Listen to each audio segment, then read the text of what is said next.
Ini sepanjang tahun kan hujan terus ya. Jadi ada yang disebut udan salah mongso kata orang Jawa. Nanti kita cari sing salah iki udane apa mongsone. Itu juga harus kita teruskan, ojo mengarani udan salah menempatkan diri, karena hujan itu tidak pernah salah, alam tidak pernah salah, binatang tidak pernah salah, pasti yang salah adalah manusia. Dan kalau yang disebut kesalahan itu yang membuat Allah, tidak berarti Allah salah, tapi dia sedang memberi cermin kepada manusia apa kira-kira kesalahannya, sehingga Allah merubah alam sesuai dengan perubahan manusia. Jadi nek ana udan salah mongso ketoke menungsone jan yo salah pikirane, salah atine barang. Nggih mboten. Dadi akhire kisruh ra karu-karuan, sarwa salah, ngene salah, ngono salah, ngene nesu, ngono nesu, nggih mboten. Ora karu-karuan. Jadi ternyata ada sesuatu yang tidak pada tempatnya.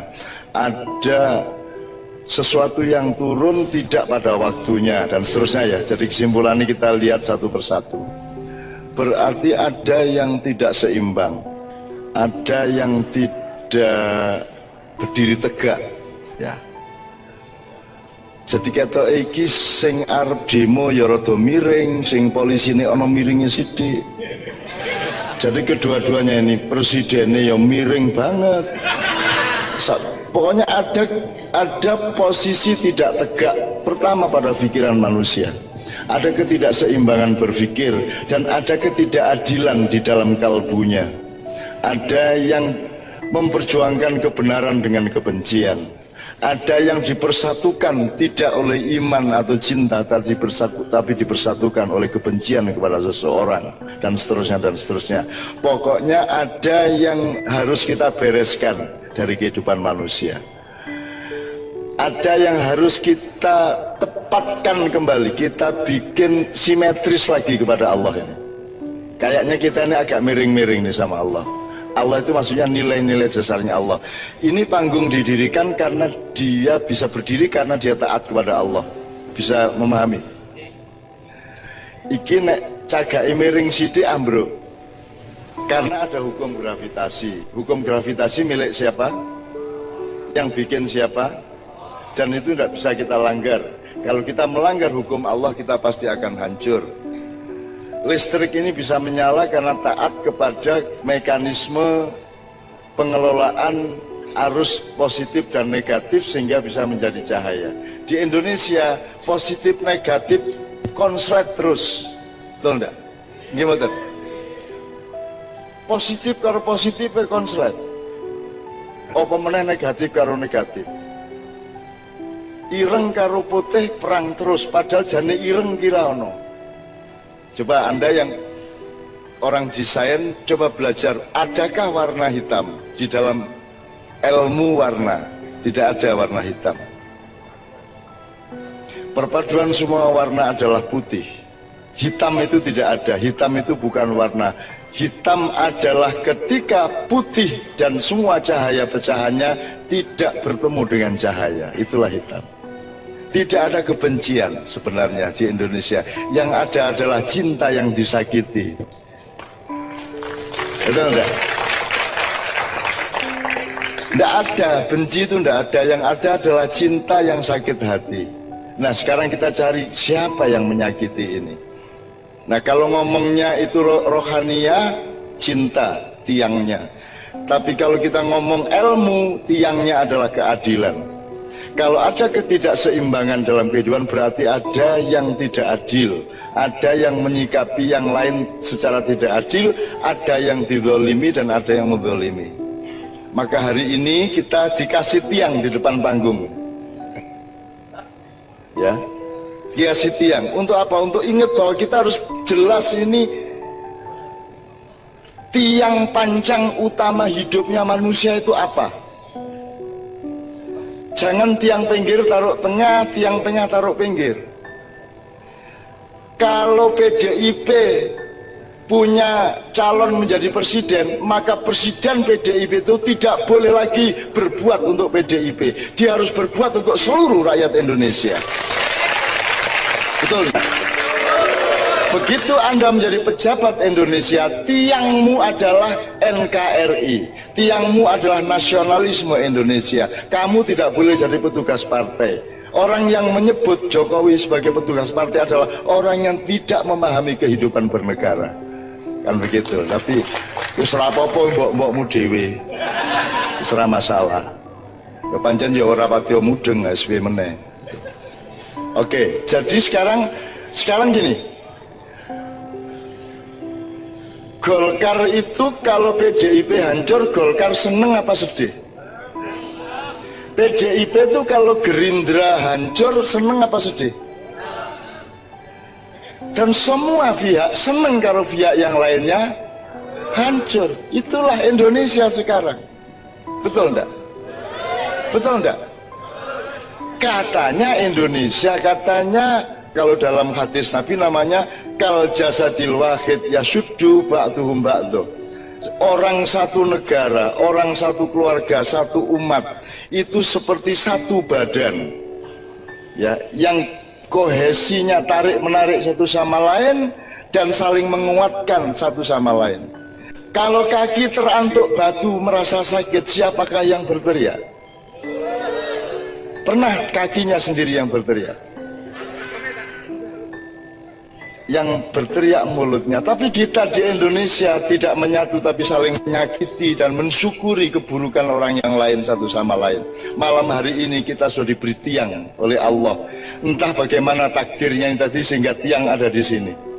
Tapi ini berarti pelajaran yang luar biasa. Tiang ini bukan partai. Partai itu, parpol itu tiang di samping-samping. NU Muhammadiyah tiang di samping-samping, tapi tiang tengahnya adalah nasionalisme negara kesatuan Republik Indonesia. Jadi carane mikirin ngono kuwi. Nek kowe iki wis Indonesia, ya Indonesia nomor siji.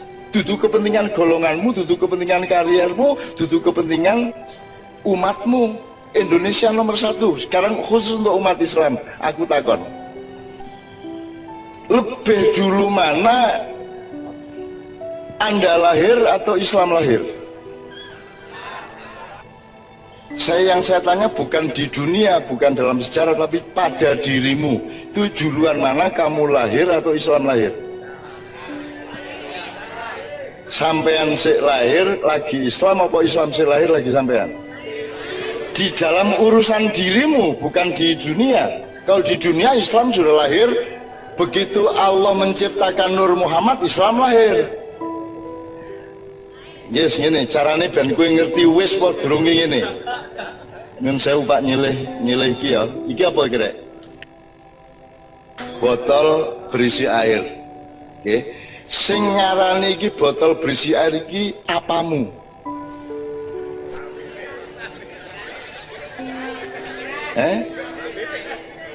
Aku takon, ini harus jelas. Kan manusia punya badan, di badan ada 4 faktor. 1 syahwat, 2 perut, 3 hati, 4 akal pikiran. Sing ngomong iki botol berisi air iki pikirane, opo atine, opo wetenge, opo ngisore weteng. Pikirane. Pikiran atau akal ini yang membuat manusia bukan binatang.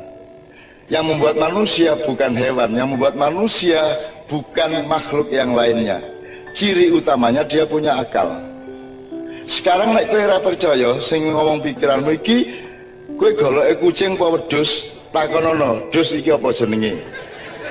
Bisa jawab ora? Apa sebabnya?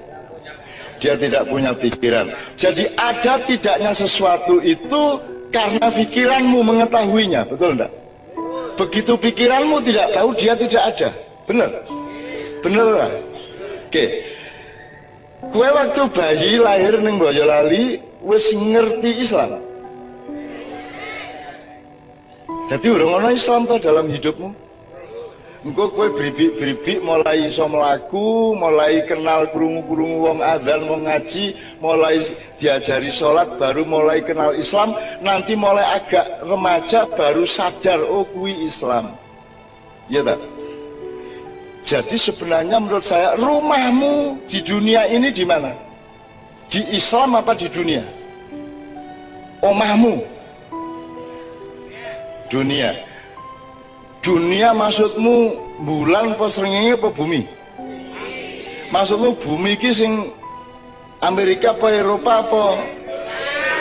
Maksudnya Indonesia ini Sumbawa apa Papua apa? Boyolali, Boyolali. Oke? Berarti rumah besar NKRI-mu adalah Boyolali. Perda Boyolali tidak berlaku di Sleman. Betul enggak? Maka nasionalisme Indonesia orang Boyolali adalah Kabupaten Boyolali. Itu tugas kekhalifahanmu. Iki aku main kepingin cetol cara berpikir. Oke ya? Nah, terus Islam apa? Islam itu apamu? Agama itu apa maksudnya? Maksudnya ya? Pedoman hidup dikasih oleh Allah melalui Nabi Muhammad lewat Quran. Jadi Islam itu rumah apa? Tuntunan.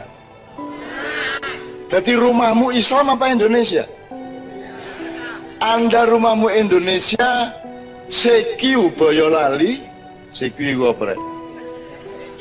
Terus pokoknya wilayah lokalnya Boyolali, terus kowe duwe sangus kok Gusti Allah jenenge Islam. Islam itu pedoman, ajaran, tuntunan supaya Boyolali itu bisa kamu uri-uri, supaya mamayu hayuning Boyolali, supaya rahmatan lil Boyolali. Cetak nggih? Jadi dirimu yang utama adalah orang Indonesia. Straight Boyolali, betul enggak? Islam bukan dirimu. Islam adalah nilai yang kau serap dari Allah. Ojo kok dirimu adalah Islam. Islam itu kamu serap.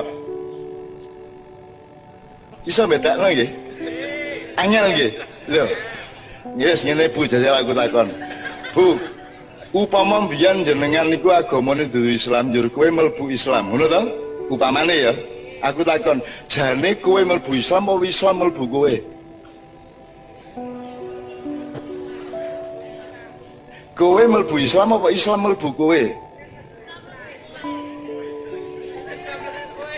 Ya, jadi ini tergantung caramu ndelok. Ya ora? Nek kowe masuk menjadi bagian dari masyarakat Islam berarti kowe mlebu Islam. Ning nek Islam menjadi bagian dari kesadaran dan cintamu, maka Islam masuk kowe. Jadi karo-karone bener. Kayak benek iki lho. Dilebokke malah metu. Jadi aku takon iki ning njaba apa ning jero? Jelas ning njaba to. Jare mau kok lebokke. Lah kok metu? Mesti wae mergo dilebokke njur. Seneng banget iki. Wah. Seneng banget. Aku orang ngomong Indonesia, aku orang ngomong Islam, aku ki ngelatih ben kene mugi seimbang. Ngono kuwi tok. Kalau Anda sudah seimbang pikiran dan hatinya, nanti ngelakoni apa wae, ngalami apa wae, kowe tetep istiqomah, dedek, madep, mantep, gitu ya. Oke, terakhir aku pertanyaan nih. Nek aku ngomong syariat Allah gitu, syariat Allah, sampai ingat apa?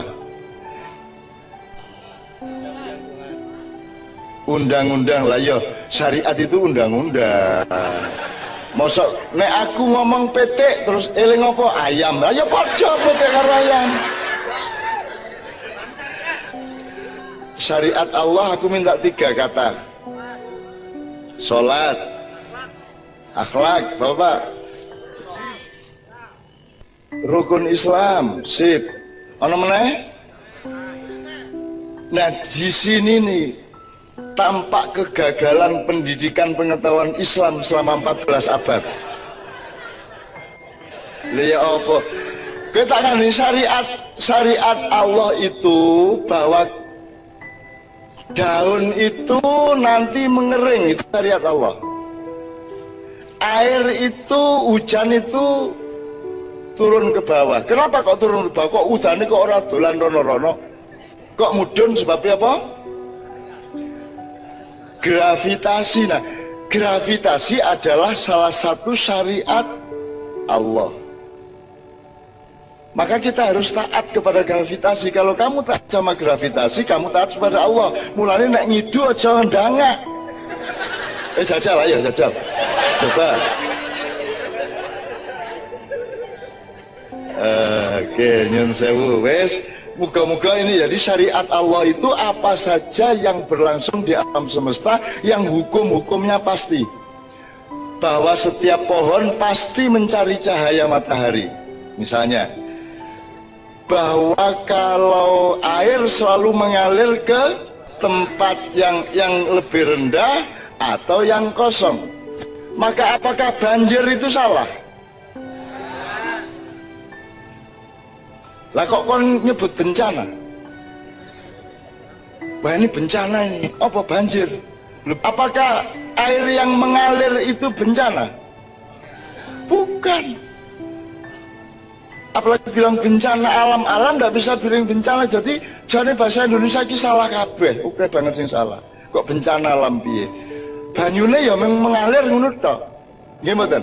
Tsunami, itu bukan bencana. Itu kehendak Allah memang seperti itu. Mergo di sini jeglong, banyune rene mencolot rene jadi tsunami. Panjang ngono. Merapi meletus. Merapi bukan sedang apa jenenge? Mbah Marijan bilang Merapi duwe gawe, gadah damel, gadah hajat, ya. Sampean lahir di mana? Boyolali ya. Siapa yang mentakdirkanmu lahir di Boyolali dan jadi orang Boyolali? Itu hukumnya apa? Boleh kamu tolak enggak? Bisa kamu tolak enggak? Gue lahir Cenger, mau aku neng Boyolali, ngono kuwi. Nah, jadi syariat Allah itu seluruh alam semesta, seluruh diri kita. Kemudian bagian dari syariat Allah itu namanya syariat Islam mahdhah, rukun Islam, rukun iman. Harap diketahui Rasulullah sampai umur 53 belum pernah sholat. Karena sholat itu diwajibkan oleh Allah, diperintahkan pada waktu Isra Mi'raj. Ketika itu beliau umur 53 nggih Pak ya nggih. Umur 53 nggih. Nggih. Jadi saiki sing kowe umure 20 berarti 53 kurangi 20 piro? 28. Ngenteni nganti umur 53 mudharo kowe ya. Oke ya? Oke. Jadi tolong, mana yang syariat Allah itu wajib. Ayam dijadikan ayam oleh Allah dan dia tidak boleh menjadi burung. Betul enggak? Kowe dadi kowe, trimon, ikhlaso, nikmatono, rasa pengen dadi sapa-sapa. Kowe ya kowe, kuwi Allah yang berkehendak. Selama kowe taat sama Allah, Allah akan bertanggung jawab memberimu rezeki dan kenikmatan. Ngono rek ya. Oke. Terakhir, berarti Anda orang Boyolali adalah syariat Allah, hukumnya wajib. Berarti Anda orang NKRI itu syariat Allah, Anda tidak bisa menolak karena hukumnya wajib. Maka nasionalisme Indonesia hukumnya wajib. SPW. Bener lagi mau? Oke, jadi sekarang kita mau ngomong 4 November, 2 Desember, mau ngomong apa saja, tetap rumahmu adalah NKRI. Dan Anda harus menjaga ketenangan NKRI, menjaga ketenangan Boyolali, kerukunan Boyolali. Salah satu metode supaya rukun dan tentram adalah tepo. Itu salah satu cara saja. Sekarang gini, gue arep pegatan ya arep pegatan ning ngerasa ngedaki bojomu. Upamane ngono ya. Jadi misalnya kembalikan UUD 45 ke aslinya. Ini kan sudah diamandemen mulai tahun 2002. Dan sekarang ini ada 171 undang-undang yang bertentangan dengan UUD 45. Dan kita berada di dalam masa yang akan sangat berbahaya di masa yang akan datang kalau kita tidak menegakkan lagi tiang pancang NKRI, kedaulatan kita jamin, dan tidak boleh ada siapapun yang mengganggu kedaulatan, termasuk orang-orang dari luar yang secara liar masuk ke Indonesia, bekerja di sini, sementara bocah-bocah dewe bar di PHK urung untuk penggawean meneh. Betul enggak? Wong kowe kangelan golek penggawean kok malah blang mlebu rene, itu juga masalah. Saya tidak mempersoalkan, tidak mengajak Anda mempersoalkan itu. Saya cuma berpesan, salah satu tepo selironya adalah supaya pemerintah Boyolali dengan rakyat tetap kompak, maka tolong di-recheck semua keadaan rakyat di Boyolali. Pastikan tanahmu adalah tanah orang Boyolali. Pastikan bahwa kedaulatanmu adalah kedaulatan Boyolali. Pastikan kerjanya teman-teman semua di Boyolali terjamin satu sama lain. Kalau ada kesenjangan cepat diisi supaya tidak terlalu tidak seimbang dan seterusnya dan seterusnya. Mungkin saja memang harus ada pemerintahan baru, tapi saya tidak mengatakan bahwa saya akan bikin pemerintahan baru. Ya. Mungkin saja memang harus ada yang didandanin di Indonesia ini. Harus ada tiang yang ditegakkan kembali. Tidak boleh ada bendera RRC berdiri di Halmahera, di Ternate, dimanapun. Merah putih yang akan kita terus tegakkan. Mulai ya, oke.